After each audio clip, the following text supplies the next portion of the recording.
And now, as you can tell, it's another reading from Joseph's Fables from the Fishin Series.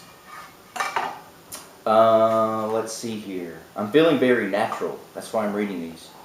And I marked this fable with some watermelon crawfish that are good for fish, but I don't eat that kind of stuff myself. I'm sure I'm one of the few people who is listening right now who doesn't really like seafood, but I like to fish. So I'm a catch and release kind of person.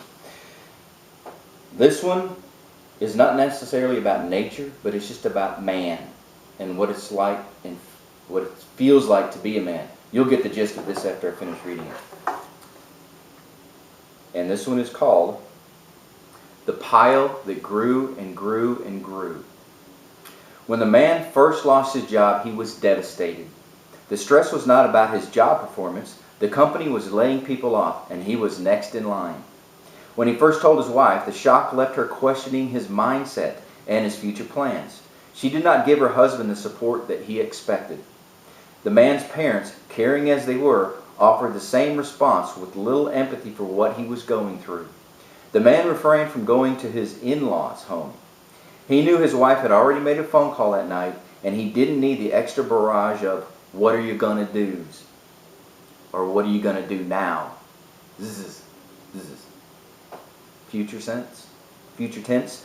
Luckily for him, his best friend offered words of wisdom and support over a game of one-on-one.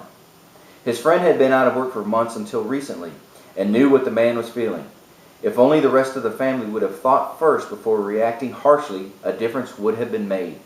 After all, he was still the family provider. He just needed a moment to gather his thoughts and create the right frame of mind.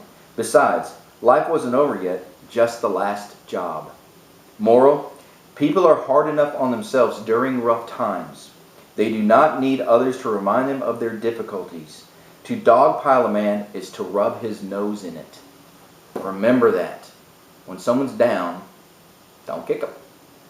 Help them up. From one fable to the next, read, feel, and learn from Joseph's Fables. And until our next cast, I'll see you next time. Whether I'll have this, I don't know. It itches!